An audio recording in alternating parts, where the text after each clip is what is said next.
Assalamualaikum warahmatullahi wabarakatuh. Perkenalkan, nama saya Desi Putri Avandasari dengan NIM C1C02176. Saya dari kelas R11. Baiklah, di sini saya akan memaparkan materi mengenai akad istisna.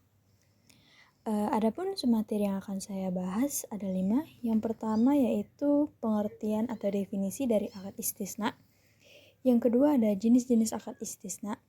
Yang ketiga ada dasar syariah akad istisna, dan yang keempat ada perlakuan akuntansi dari PSAK 106, dan yang kelima ilustrasi akad istisna. Materi yang pertama yaitu definisi akad istisna.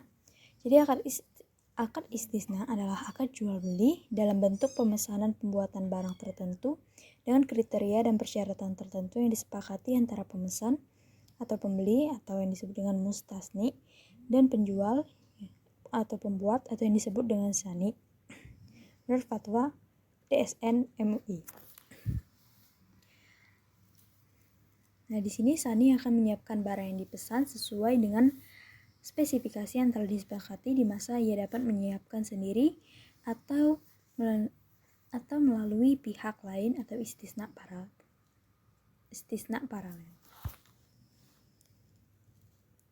Materi yang kedua yaitu jenis-jenis akad istisna. Ada 2 jenis akad istisna. Yang pertama itu istisna adalah akad jual beli dalam bentuk pemesanan pembuatan barang tertentu dengan kriteria dan persyaratan tertentu yang disepakati antara pemesan yaitu pembeli atau mustasni dan penjual yaitu pembuat atau sani. Lalu jenis yang kedua yaitu istisna paralel. Jadi istisna paralel ini adalah suatu bentuk akad istisna antara penjual dan pemesan, di mana untuk memenuhi kewajibannya pada pemesan, penjual melakukan akad istisna dengan pihak lain atau subkontraktor yang dapat memenuhi aset yang dipesan pemesan. Nah, syaratnya dari akad istisna ini pertama, antara penjual dan pemesan tidak bergantung pada istisna kedua, yaitu antara penjual dan pemasok. Materi yang ketiga yaitu dasar syariah akad istisna. Yang pertama ada sumber hukum syariah. Jadi sumber hukum syariahnya itu ada 2, yaitu yang pertama Al-Quran dan yang kedua adalah As-Sunnah. Dalam masalah-masalah yang berhubungan dengan persoalan ibadah, Al-Quran mengatur dan memberikan secara rinci. Sementara dalam masalah-masalah muamalah, Al-Quran memberikan gambaran secara global atau umum, termasuk juga dalam masalah jual beli dengan istisna. Allah Subhanahu wa taala berfirman dalam surah Al-Baqarah ayat 282. Yang kedua ada as-sunnah. Lalu ada rukun dan ketentuan akad istisna. Adapun rukun istisna itu ada 3, yaitu yang pertama pelaku terdiri atas pemesan dan penjual. Lalu yang kedua, objek akad berupa barang yang akan diserahkan dan modal istisna yang berbentuk harga. Dan yang ketiga itu ijab kabul atau serah terima. Sementara ketentuan syariah akad istisna itu juga ada 3. Yang pertama itu pelaku harus cakap hukum dan balik. Yang kedua, objek akad. Yang ketiga ada ijab kabulnya, yaitu pernyataan dan ekspresi saling ridho atau rela di antara pihak-pihak pelaku akad yang dilakukan secara verbal tertulis melalui korespondensi atau menggunakan cara-cara komunikasi modern lainnya. Lalu yang terakhir berakhirnya akad istisna. Yang pertama dipenuhinya kewajiban secara normal oleh kedua belah pihak. Yang kedua persetujuan bersama kedua belah pihak untuk menghentikan kontrak. Dan yang ketiga pembatalan hukum kontrak. Materi yang keempat yaitu ada perlakuan akuntansi menurut PSAK 106. Pertama ada akuntansi untuk penjual. Nah, jadi biaya perolehan istisna ini terdiri atas biaya langsung, biaya tidak langsung, dan yang ketiga itu khususnya untuk istisna paralel. Lalu jika pembeli melakukan pembayaran sebelum tanggal jatuh tempo dan penjual memberikan potongan, maka potongan tersebut sebagai pengurangan pendapatan istisna. Yang ketiga, pengakuan pendapatan dapat diakui dengan 2 metode, yaitu metode persentase penyelesaian dan metode akad selesai.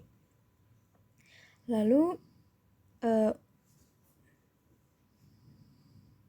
untuk metode persentase penyelesaian, itu pengakuan pendapatan dilakukan sejumlah bagian nilai akad yang sebanding dengan pekerjaan yang telah diselesaikan tersebut.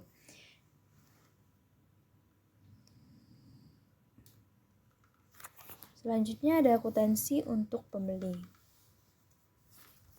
Yang pertama, pembeli mengakui aset istisna dalam penyelesaian sebesar jumlah termin yang ditagih oleh penjual dan sekaligus mengakui utang istisna kepada penjual.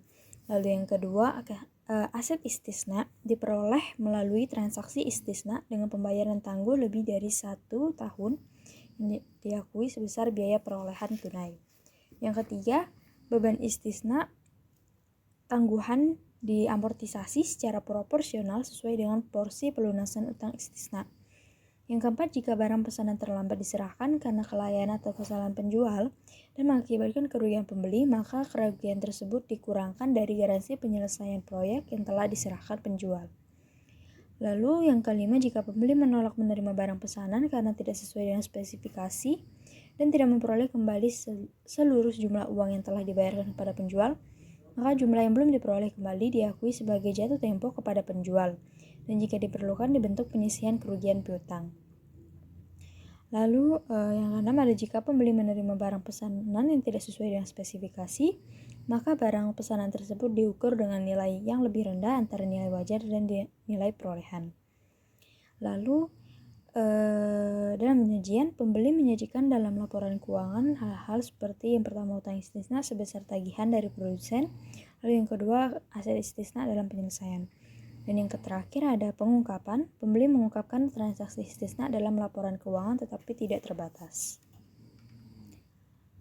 Materi yang terakhir yaitu ilustrasi akad istisna. Yang pertama ini misalnya rumah.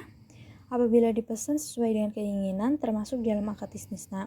Misalnya ingin rumah dengan 3 kamar, desainnya minimalis dan ada kolam renangnya.